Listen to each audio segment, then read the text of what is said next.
Baik, Assalamualaikum warahmatullahi wabarakatuh. Perkenalkan, nama saya Bagus Saksa Pamungkas Jakawardana.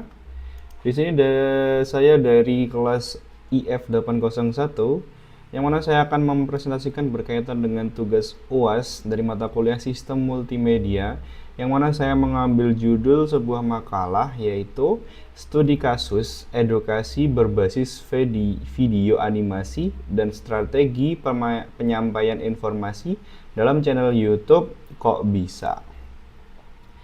Baik, langsung saja. Di sini saya akan menjelaskan kurang lebihnya jalan dari penelitian saya. Jadi, banyak sekali di zaman ini bahwasanya metode pembelajaran dengan menggunakan metode ceramah itu atau tanya jawab itu masih banyak digunakan. Tetapi, seringkali metode tersebut menjadi kurang efektif dalam meningkatkan pemahaman siswa. Nah, di zaman sekarang, pemanfaatan perangkat Android dan video sebagai media pembelajaran itu menunjukkan dapat meningkatkan pemahaman konsep, dapat meningkatkan pemahaman siswa dalam memahami suatu pembelajaran. Oleh karena itu, banyak platform edukasi, termasuk video animasi di YouTube, akan tetapi tidak menggunakan strategi penyampaian yang efektif, yang mengakibatkan informasi tidak tersampaikan dengan baik. Nah, menganalisis strategi penyampaian dalam video animasi di channel Kok Bisa, itu membuat saya tertarik untuk menjadikan ini studi kasus, yaitu dengan mengevaluasi efektivitasnya dalam meningkatkan pemahaman audiens. Nah, rumusan masalah yang saya angkat yang pertama adalah apa saja strategi penyampaian informasi yang digunakan dalam video animasi di channel YouTube Kok Bisa. Yang kedua, bagaimana efektivitas edukasi berbasis video animasi dalam meningkatkan pemahaman audiens. Tujuan penelitian dari saya adalah untuk menganalisis strategi penyampaian informasi dalam bentuk video animasi yang terdapat pada saluran YouTube Kok Bisa, serta mengevaluasi efektivitasnya dalam konteks pendidikan. Nah, yang pertama saya akan menyampaikan landasan teori dalam penelitian ini. Definisi multimedia sendiri adalah pemanfaatan komputer untuk menciptakan dan mengintegrasikan teks, grafik, audio, serta gambar bergerak, baik itu video maupun animasi, dengan mengkombinasikan tautan dan alat yang memungkinkan pengguna untuk melakukan navigasi, berinteraksi, berkreasi, dan berkomunikasi. Itu menurut Kurniawati dan Nita tahun 2018 dalam sebuah jurnal. Kemudian yang kedua adalah edukasi berbasis multimedia. Video animasi merupakan salah satu bentuk media audiovisual yang mengandung suara dan gambar bergerak, yang terbukti cukup efektif dalam meningkatkan pengetahuan. Metode ini dianggap lebih menarik dibandingkan dengan membaca buku teks, karena pesan yang disampaikan melalui video animasi dapat memberikan kesan yang impresif menurut Ruris tahun 2023 dalam sebuah jurnal. Nah, sekarang studi kasus yang saya ambil yaitu dalam channel YouTube Kok Bisa. Jadi teman-teman nanti bisa melihat langsung di YouTube channel Kok Bisa itu seperti apa. Nah, kurang lebihnya Kok Bisa merupakan sebuah saluran YouTube yang berfokus pada penyajian konten edukatif dengan pendekatan yang menarik dan menghibur. Saluran ini diakui sebagai salah satu platform edukasi terpopuler di Indonesia, menyuguhkan beragam topik yang meliputi sains, teknologi, kesehatan, dan banyak lagi. Dengan memanfaatkan video animasi yang kreatif, Kok Bisa berhasil menjelaskan konsep-konsep yang kompleks dengan cara yang mudah dipahami. Setiap video disusun dengan tujuan tidak hanya untuk memberikan informasi, tetapi juga untuk menghibur penonton, sehingga proses pembelajaran menjadi lebih menyenangkan. Nah, channel Kok Bisa sendiri sudah ada sejak tahun 2015 kalau nggak salah.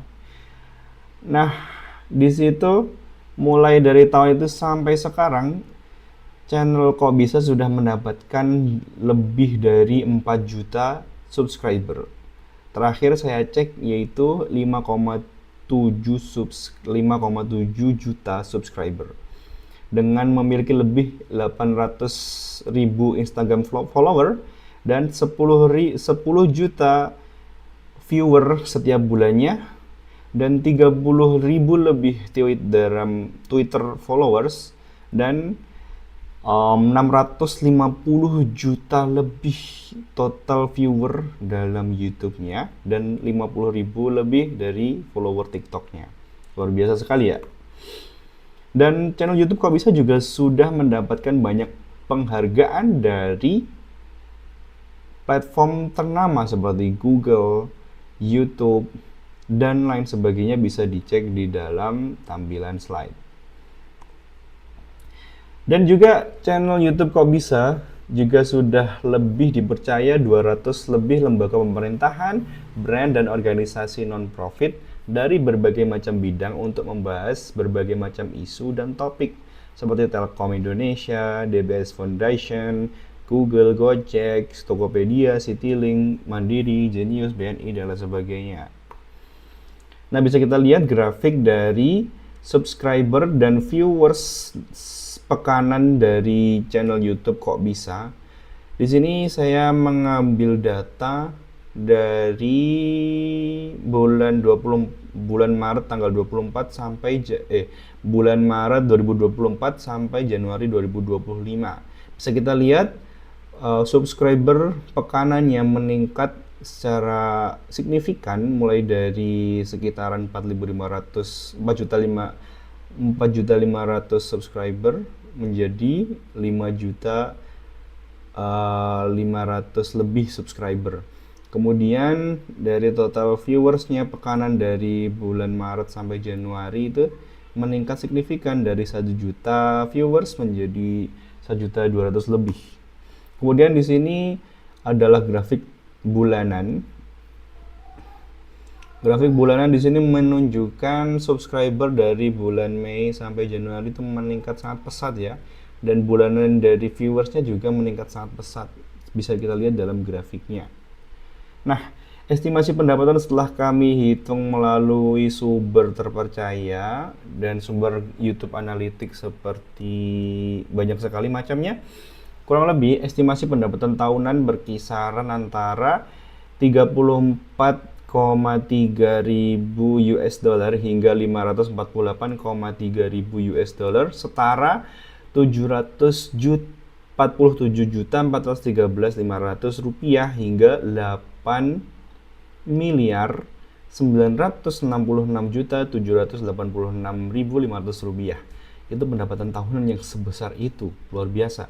Dan pendapatan bulanannya berestimasi sekitar 2,9 ribu US dollar hingga 45,7 ribu US dollar, atau sekitar 47.429.500 rupiah hingga 747.413.500 rupiah. Luar biasa sekali pendapatannya, mulai dari bulanan hingga tahunannya mencapai 8 miliar lebih, hampir mencapai 9 miliar ya. Nah, di sini saya akan memberikan sebuah konten, salah satu konten dari channel YouTube Kok Bisa. Kemudian saya ingin mengambil analisis dari konten tersebut. Baik, mari kita tonton videonya seperti apa. Mari kita saksikan. Di sebuah desa tengah hutan yang warganya hidup tenang, tiba-tiba hadir penduduk asing yang ngeberontak dan nyuri semua makanan. Warga desa panik dan jadi stres, bahkan sampai banyak yang mati. Pemakaman desa jadi penuh dan meluber kemana-mana. Ya, itulah yang dirasain sel kulit di kepala kita ketika ketombean. Gilanya, hampir setengah populasi orang dewasa di dunia punya masalah ini. Jadi, apa yang sebenarnya terjadi kalau kita ketombean?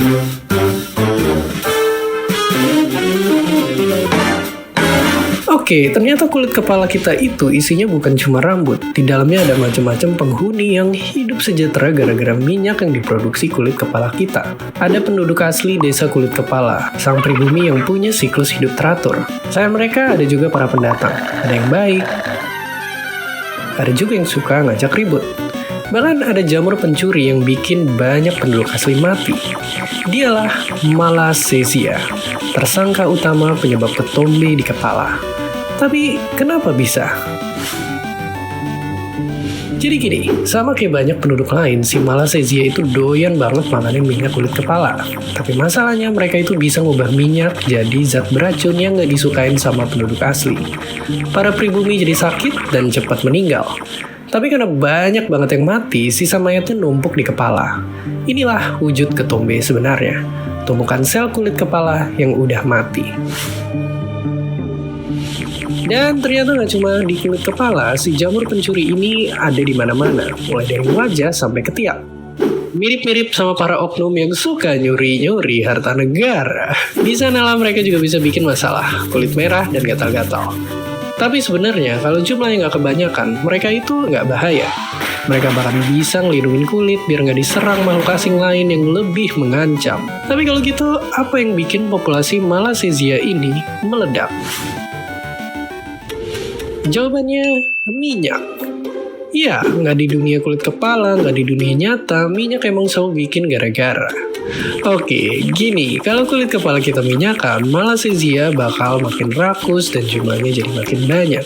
Makanya buat ngilangin ketombe, kita harus ngejaga produksi minyak di kepala. Misalnya dengan rajin keramas dan makan yang sehat. Pakai sampo yang mengandung zat-zat pembunuh Malassezia juga sangat ngebantu. Oke, sekarang kita tahu apa yang terjadi di atas kepala kita sampai ketombe muncul. Jadi kalau tiba-tiba kalian ngeliat salju turun, bisa jadi orang di samping kalian lah yang lagi garuk-garuk kepala. Dan seperti biasa, terima kasih.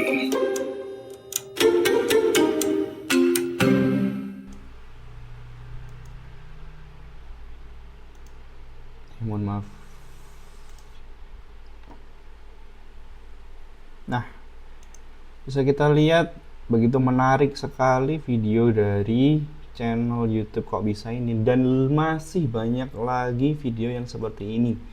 Bisa kita lihat menarik sekali dari segi animasinya, mulai dari narasinya, mulai dari dia menceritakan dan menjelaskan dari awal sampai akhir. Nah, oleh karena itu akan kita analisis dari segi apapun itu nanti. Mari kita lihat selanjutnya.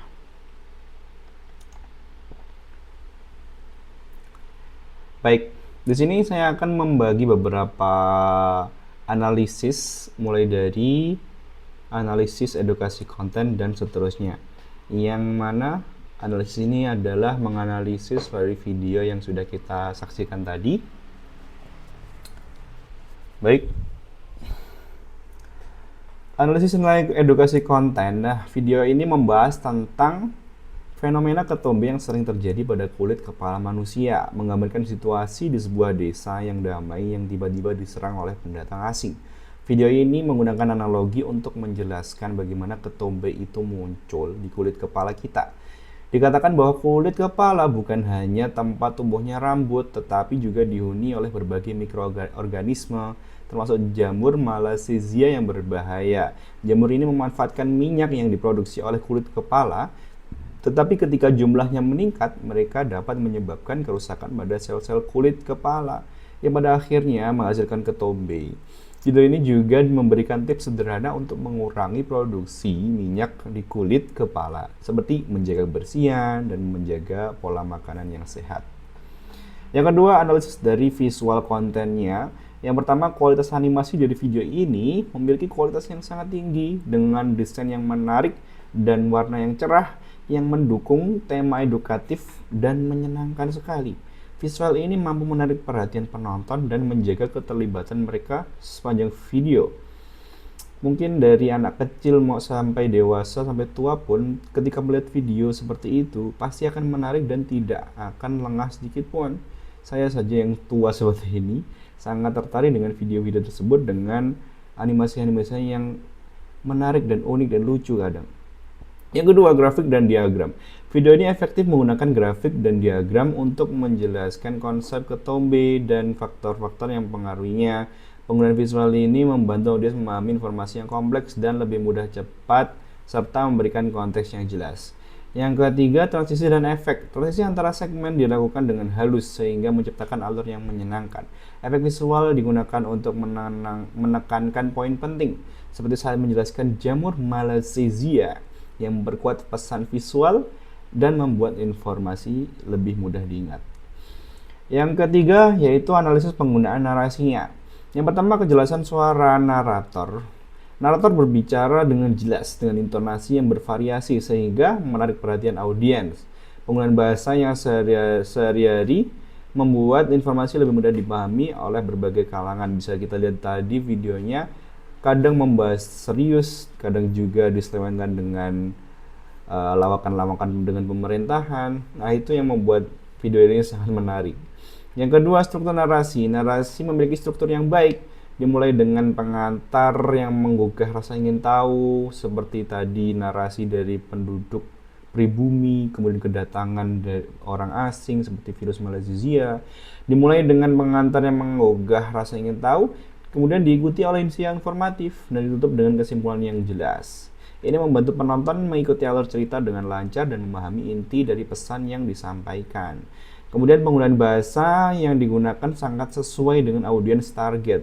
Istilah teknis seperti Malassezia dijelaskan dengan baik, sehingga penonton yang tidak memiliki latar belakang medis seperti saya dapat memahami konteks dan informasi yang diberikan.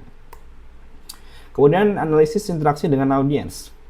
Ajakan untuk berpartisipasi dalam video, misalnya dengan memotivasi mereka untuk berkomentar, menyukai atau berbagi video, ini menciptakan keterlibatan yang lebih besar dan mendorong audiens untuk berbagi pengalaman mereka. Kemudian terdapat beberapa pernyataan retoris yang diajukan seperti apa yang sebenarnya terjadi jika kita ketombean. Nah, itu juga berfungsi untuk mendorong pemikiran dan refleksi dari audiens, membuat mereka lebih terlibat dengan konten. Bagus sekali. Feedback dari audiens. Meskipun video tidak menunjukkan respon langsung, ada upaya dalam narasi untuk mengakui pertanyaan atau komentar sebelumnya. Hal ini menunjukkan perhatian terhadap audiens dan keinginan untuk membangun komunitas yang saling mendukung.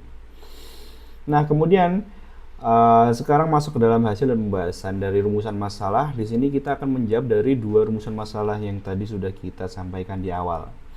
Yang pertama, strategi penyampaian informasi dari channel YouTube kok bisa ini seperti apa sih?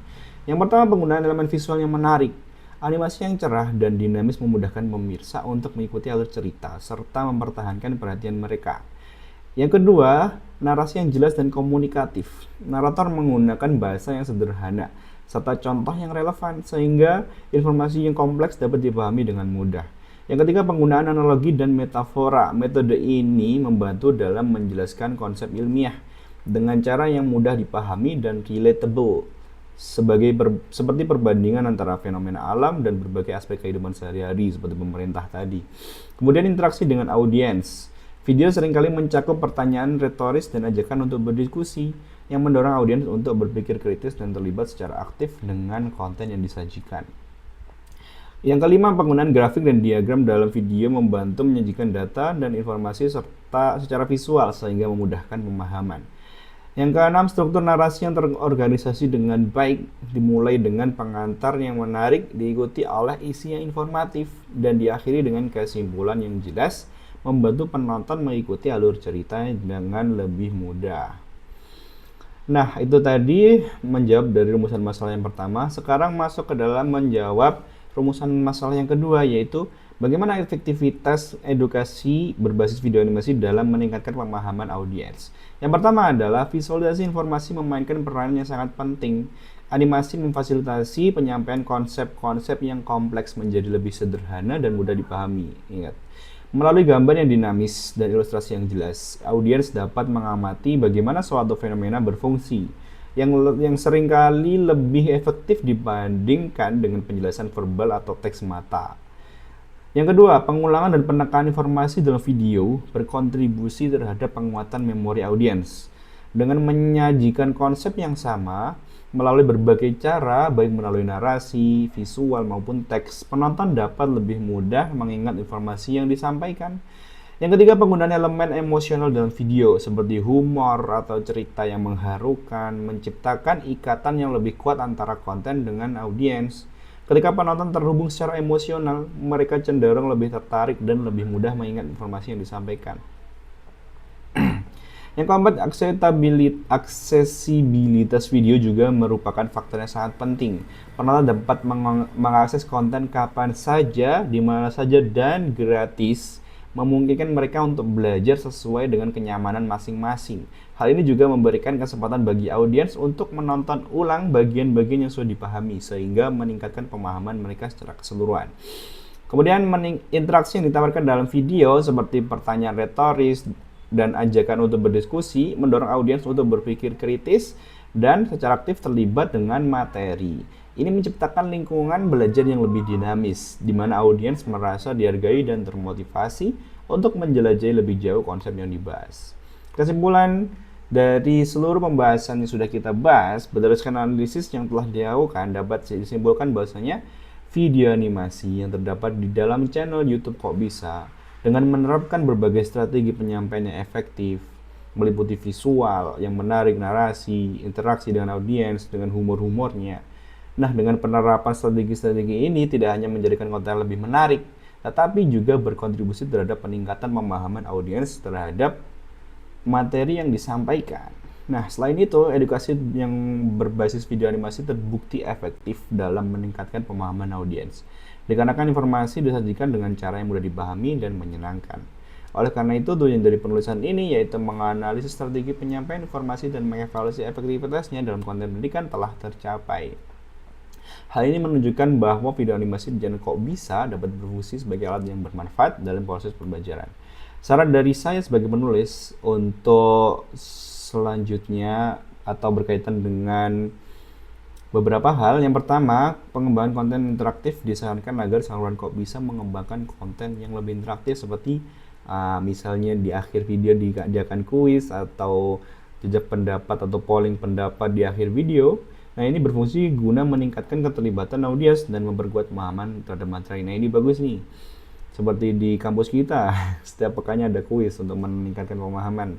Yang kedua, peningkatan interaksi, yaitu disarankan agar pembuat konten lebih aktif dalam menjawab komentar dan pertanyaan dari audiens untuk meningkatkan keterlibatan. Banyak kan komentar-komentar yang sudah ada ketika video sudah diupload, itu banyak sekali yang tidak terjawab mungkin. Nah, mungkin itu saja yang bisa saya sampaikan. Kurang lebihnya, saya mohon maaf sebesar-besarnya, dan kepada dosen dari mata kuliah Sistem Multimedia yaitu Bu Heni, saya ucapkan terima kasih telah membimbing kami dari awal sampai akhir ujian akhir semester ini. Dan apabila ada salah kata dari saya mohon maaf yang sebesar-besarnya, dan terima kasih saya ucapkan. Saya Bagus Aksa Pamungkas Jakawardana, izin pamit undur diri. Sekian dan terima kasih. Wassalamualaikum warahmatullahi wabarakatuh.